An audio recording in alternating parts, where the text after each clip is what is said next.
ఇప్పుడు ఇలానే ఇప్పుడు ఒక ఎగ్జామ్ ఉంది, మీరు ఫెయిల్ అయిపోయారు, నెక్స్ట్ ఎగ్జామ్ కొంతమంది ఆగిపోతారు, అక్కడే చదువు ఆపేస్తారు, ఫీల్డ్ లోనే కంటిన్యూ అయిపోతున్నారు.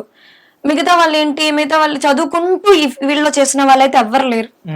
చదువు కంటిన్యూ చేస్తూ ఈ ఫీల్డ్ లో చేసే వాళ్ళు ఎవరు లేరు. ఇంకా వాళ్ళు బిజినెస్ వాళ్ళు చేసుకుంటూ ఉన్నారు కానీ చదువుకుంటూ చేస్తున్న వాళ్ళు ఎవరు లేరు. ఫస్ట్ ఆఫ్ ఆల్ అవమానాలన్నీ పడ్డారంటే అవమానాలన్నీ పడడం వల్లే మీరు ఈ రోజు ఇలా నాలాగా మంచి స్టేజ్కి వస్తారు. మీరు ఎవరైనా సరే మీకు టాలెంట్ ఖచ్చితంగా దేవుడు ఎవరో ఒకరికి ఏదో ఒక టాలెంట్ ఇచ్చుంటారు. ప్రతి ఒక్కరికి ఒక టాలెంట్ ఉంటుంది కదా. ఆ టాలెంట్ ని సొసైటీకి భయపడో ఇంకెవరికో భయపడో మీరు ఆగద్దు. దయచేసి ఎవరు కూడా ఆగకూడదు.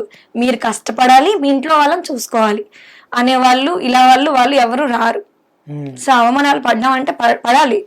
ఇప్పుడు నేను నడుచుకొని ఇంటికి వెళ్తున్నా అంటే దారిలో మధ్యలో కుక్కలు అవర్చాయి ఇవర్చాయి అని ఆగిపోతే ఇంటికి వెళ్ళాం. మనం వెళ్ళాలి, ముందుకు వెళ్ళాలి. సో అలా వింటూ ఇలా వదిలేస్తూ ముందుకు వెళ్తూ ఉండాలి.